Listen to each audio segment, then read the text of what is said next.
We are here, but not for long. You know, usually when we talk about that and we read James 4, 13 and 14 that Kevin read for us, that life is but a mist or vapor, we're lamenting that it's just not long enough, right? And it's just too short. And maybe that's where your mind is this morning when we talk about we are here, but not for long. But I want you to kind of think beyond that a little bit, and I hope to guide you through that process of looking at this not for long in a slightly different context. But we are here. Now that means so many different things, doesn't it? And I think Pam noticed a few moments ago, Google has us over at the neighbor's house. But for those of you that are with us online and haven't been here, that's pretty close to where we are. We're here. And we are here in one location, those of us that are here physically, but we're here digitally in many locations. And even if you would take each and every one of us and where we're at, even though we're here in the same physical spot, we are still not in the same places, are we? Different levels of maturity. I think Anna passed me in maturity just this past year. You know, we're different places in age and in experiences. And spiritually speaking, we are in different places. But we won't be in any of those places for long. We are moving. We are changing. And that is unstoppable. I mean, we try it with our children. You know, Christian used to be this little cute towhead boy. And, you know, we'd love to hit pause and we'd love to keep them there. But in reality, we wouldn't, right? We wouldn't want to hinder his maturity and his progression in life. We can't, even if we want to, stop the change that's taking place. And so I think a really important point of contemplation is, where am I going? You know, we usually want to make changes in big leaps. And you know, when I think about my bank account, at least if we're going up, I want to make changes in big leaps, right? But that's not the way change happens. There's a great book entitled Atomic Habits that I'm going to reference a couple times today. Change happens slowly. In fact, one of the most proven methods is to concentrate on 1%.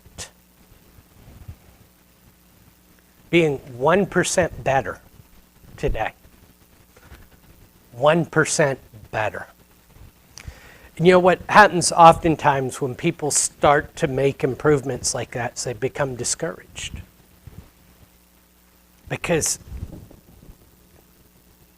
man, I should be up there. It doesn't feel like I'm much better than I was yesterday or the day before, the month before. But did you know what 1% a day over the period of 1 year looks like? It's 37.7 times better than where you started the year. But here's the scary point, or part. Digression. And the opposite of improvement, deterioration. When it happens a little bit at a time, doesn't get noticed, but makes a big difference. We're here, but not for very long. Where are we going? Now, I can't present today, and I've lamented over which to speak on first, but not for long, or as God's representatives, because I really don't think these two topics can be separated. So I want you to think about this idea today from the standpoint, even though we're going to get into a little deeper in 2 weeks from now, not as God's representatives. And I want you to keep that in mind, that I have a task, and I don't have very long to get it done.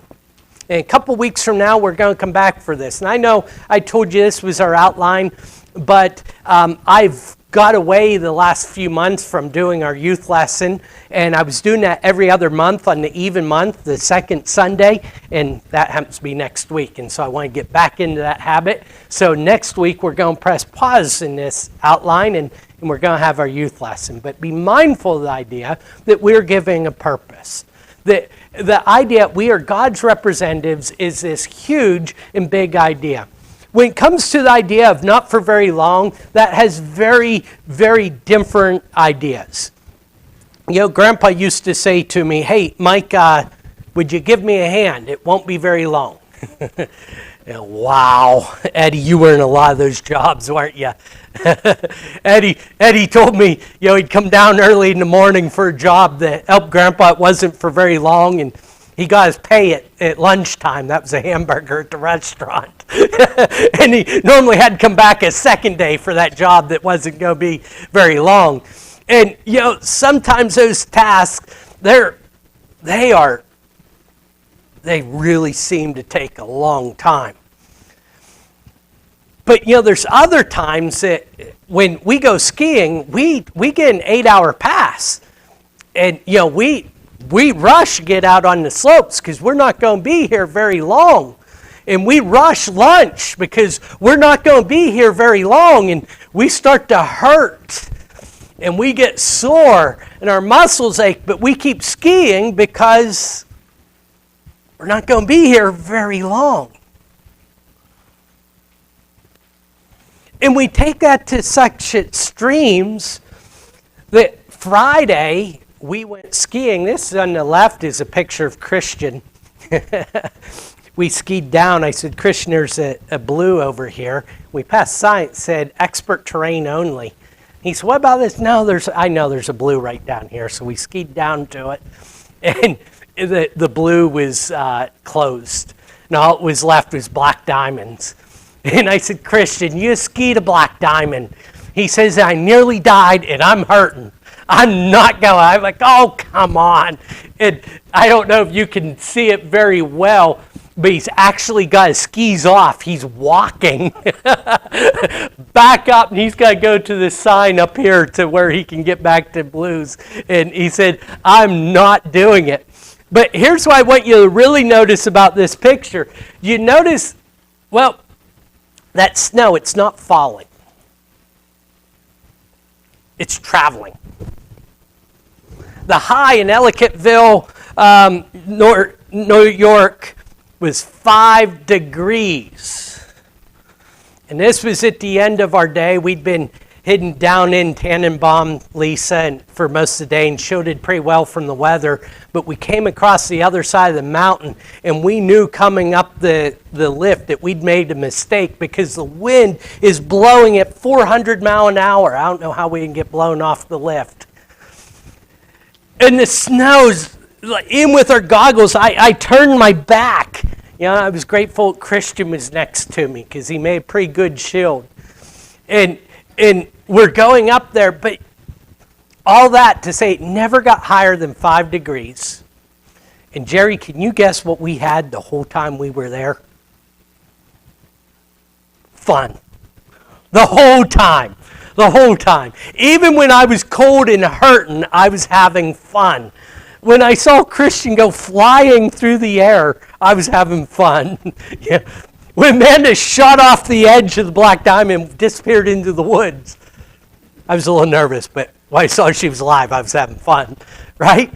I had fun the entire time.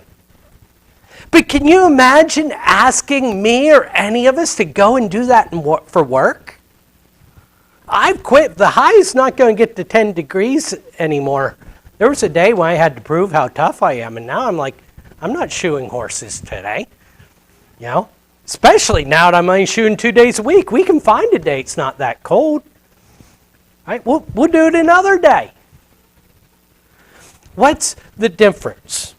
One of the differences, I think, is that when we're having a hard time, when we're just simply enduring to get through something, what do we think about?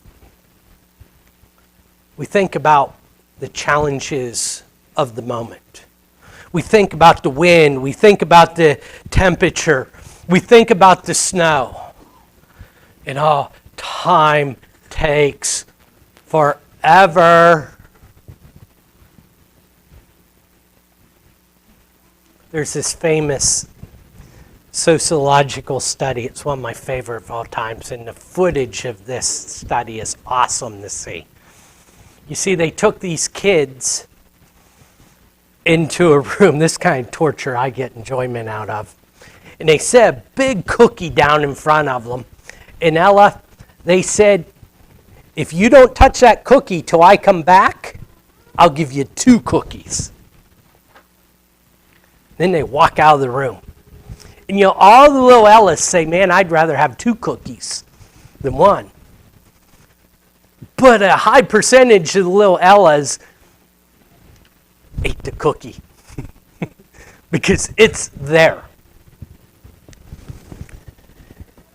And what's really interesting about this study is the children who were able to practice deferred or delayed gratification were shown to be more successful in life in whatever they did.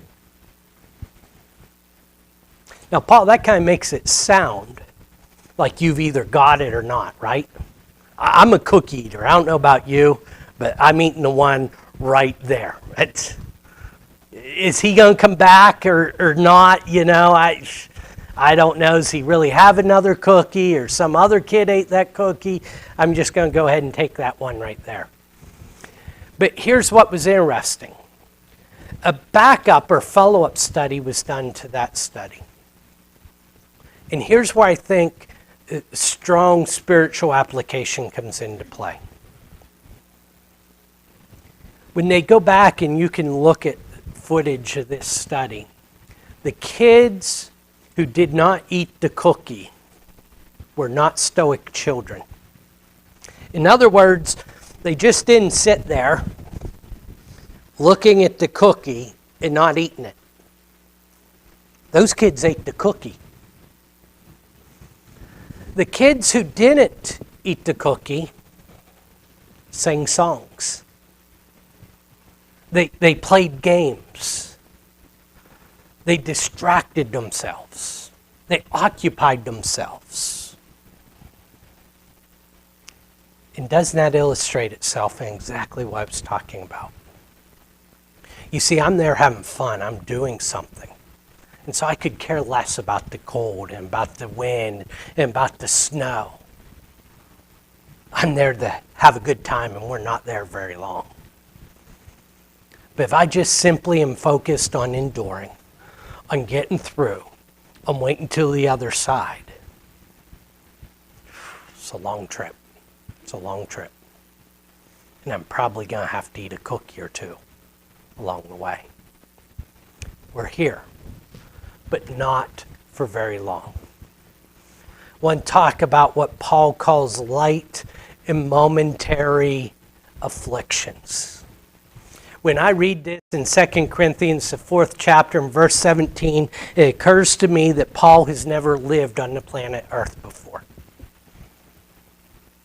Right? Because he says, for this light and momentary affliction is preparing for us an eternal weight of glory beyond all comparison.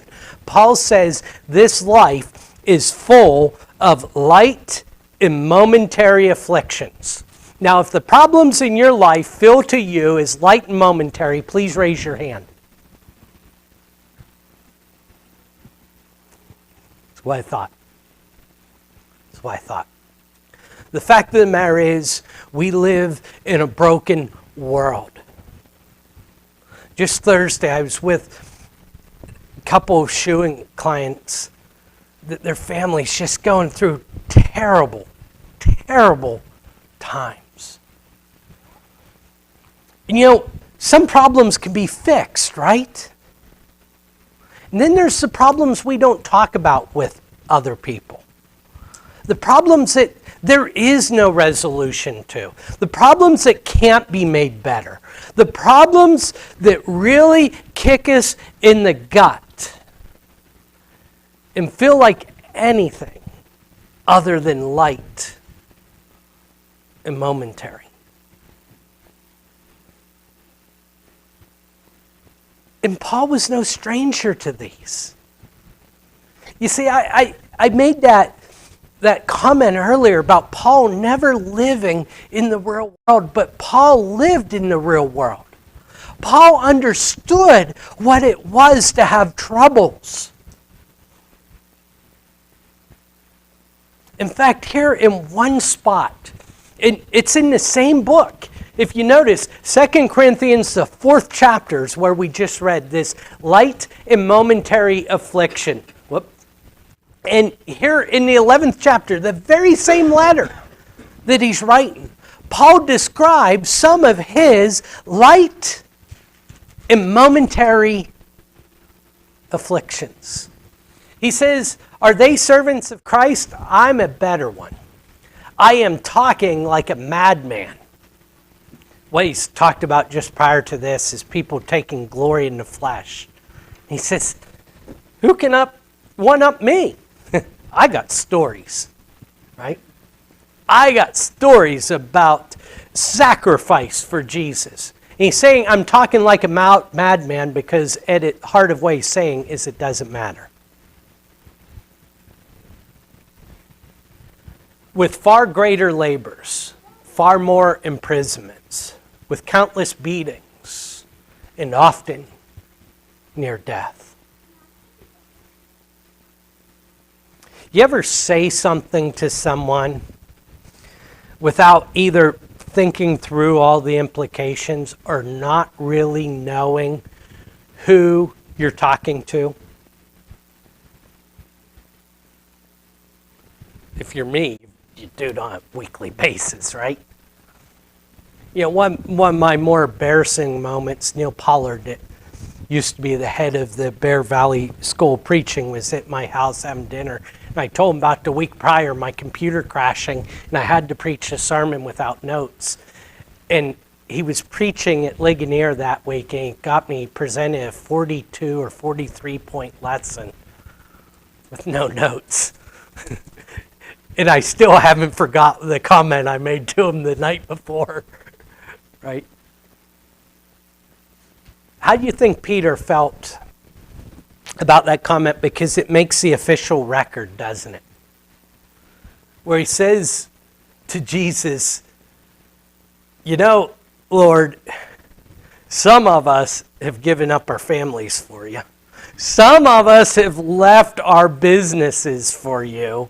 Some of us are dedicated to following you above everything else. Fast forward about 3 years. How do you think Peter feels about that? That's tough. Paul says, I went through all this, verse 24. Now it gets serious. 5 times I was beaten with rods. I skipped a line. 5 times I received at the hands of the Jews 40 lashes less 1. The law said they could only beat someone 40 times. The real concern there was these beatings, these lashes, the threat of taking someone's life was so real. They only beat someone 39 times because if they accidentally hit them once too many times and they died, you're responsible for their death. That's the kind of beating that Paul is talking about. 5 times. What do you think his back looked like? It bore the marks of being a dedicated Christian. 3 times I was beaten with the rods. That's likely Roman beatings. this part I don't understand about Paul. Once he takes the beating and then says, you do know I'm a Roman citizen, right? I think I'd have mentioned that about the time the rod's getting broke out. 3 times. This is a serious, life-threatening, probably at one level or another, maiming event. Once I was stoned. Paul doesn't mention it here. He was left for dead. You know, when we think of stonings today, we think of, you know, these kids wouldn't do this, but, you know, when kids are picking on other kids, you know, picking rocks up and throwing them at one another. But at PCC one year we did illustration with some study of what stoning looks like. What they would do is they try and get people into a lowered area, almost like a pit, and they would pick up the largest rocks that they could carry and cast down on an individual. That's what stoning looked like. 3 times I was shipwrecked. You know, it's so easy to look at all those missionary journeys and see those lines go so neatly across those maps. And we miss all this. 3 times I was shipwrecked. A night and a day I was adrift at sea. On frequent journeys, in danger from rivers, dangers, you know, this just makes the side list. In dangers from rivers, danger from robbers, danger from my own people, that's the Jews, danger from the Gentiles, danger in the city, danger in the wilderness, danger at sea, danger from false brothers, in toil and hardships, though many a sleepless night, in hunger and thirst, often without food and cold and exposure. And apart from other things, there's a daily pressure on me of my anxiety for all the churches. The point is, Paul understood what life was about when he said, light and momentary. Then, if he understood what suffering was about, what this life was about, how in the world could he possibly say it was light and momentary? And I think the answer to that is because Paul is putting it in comparison. He's doing like 2 verses that I don't have on the screen before me, but that come to my mind. That James says to count it all joy when you come into divers or different kinds of trials. In other words, you have a challenge in your life and you say, yes. I'm not sure that's quite what Paul's talking about. How? Why would I be happy that I have a trial? Because Paul understood, as we glance ahead, they had a mission. And the struggles and the challenges that he faced helped to equip him for that mission. And that's exactly what James goes on to say in the first chapter. They count it all joys when you fall into different temptations or trials, because the working of your faith produces steadfastness. He goes on to explain what that looks like. Paul, here in chapter 8 and verse 18, says, I think he was from the south. He says, I reckon that the suffering of this time is not worthy to be compared with the glory that shall be revealed in us. Hebrews, the 12th chapter, after talking about those great and wonderful examples of people in the 11th chapter, of which I read several or had read for a scripture reading several weeks in a row, because those individuals were on a journey. They were somewhere, but not for very long, because they were moving forward to a city. After that chapter, in 12 and verse 1, the Hebrew writer says, being that we're surrounded with such a great cloud of witnesses, let us lay aside every weight and sin that belabors us and look to the author and finisher of our faith, who for the joy set before him endured the cross.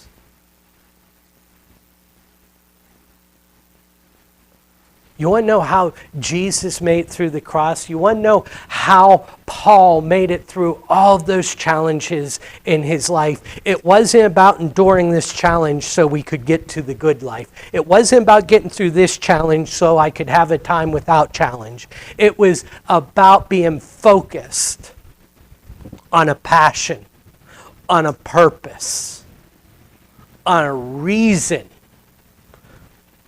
that we're going to push forward, and nothing is going to deter us. What shall we say then?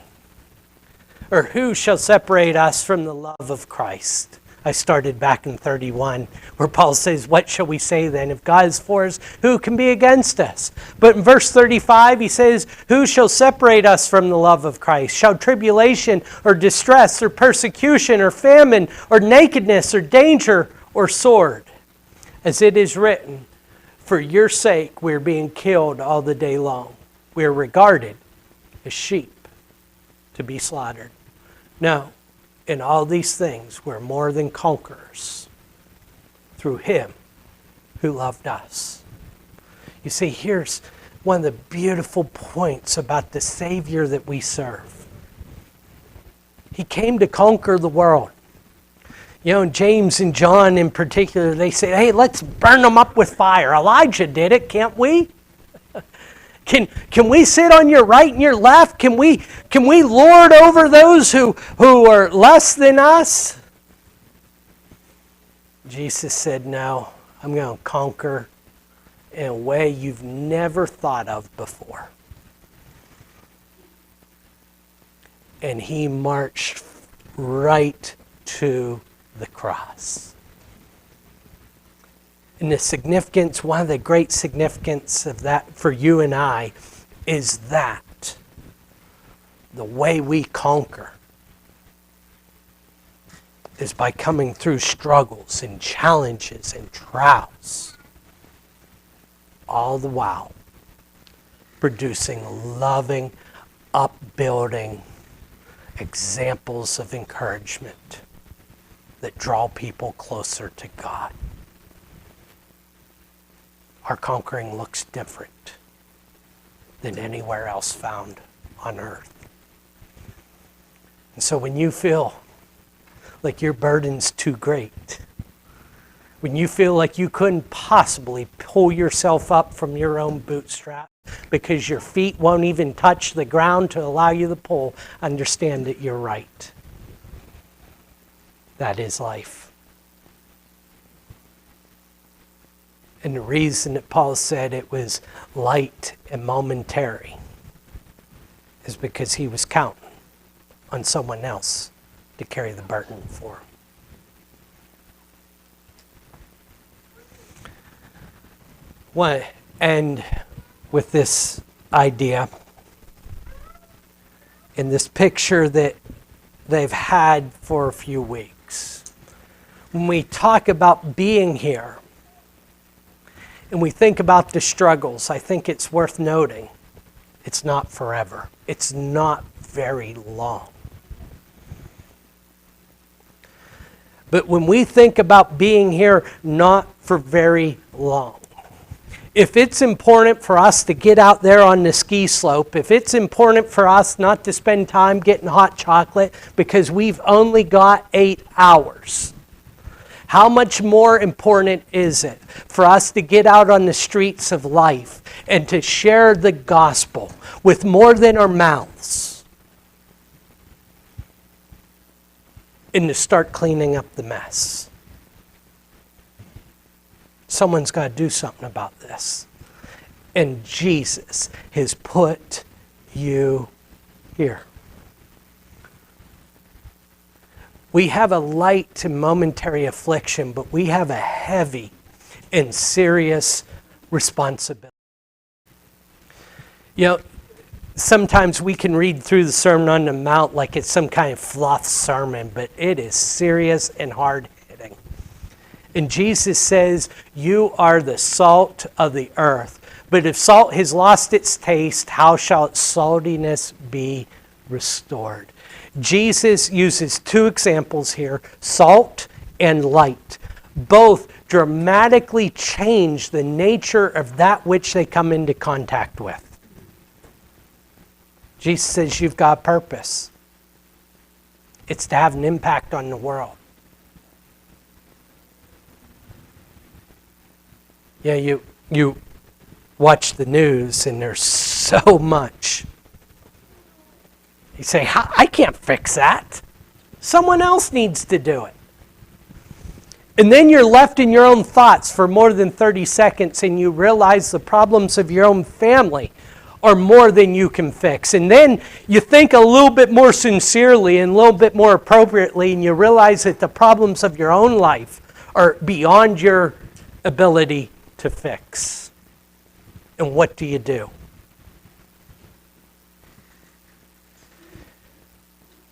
You know, when Jesus took those fishermen, he said, I'm going to make you fishermen of men. He didn't send them out to do impossible, did he? In some ways,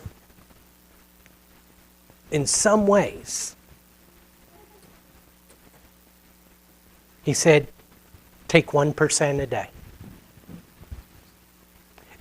Improve yourself. Be more like Jesus. Just a little bit more today than you were yesterday. Help encourage the person around you just a little bit more today.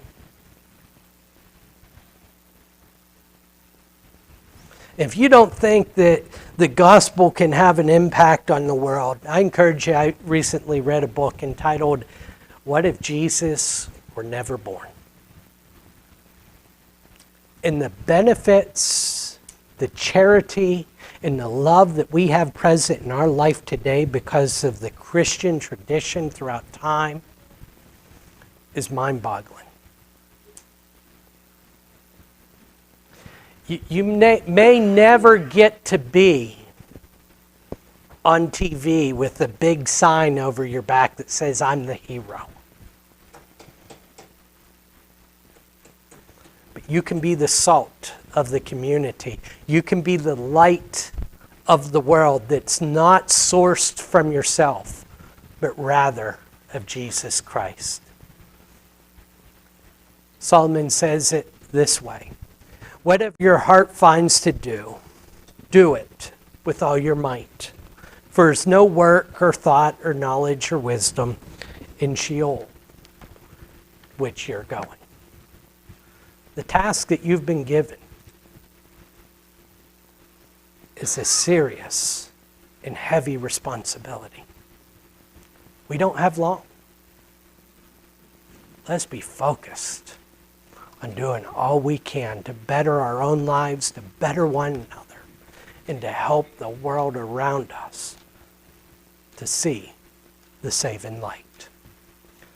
This morning, if there's any other Lord in your life, there's any other king other than Jesus, if you serve any other master, it is impossible to do eternal good without following him.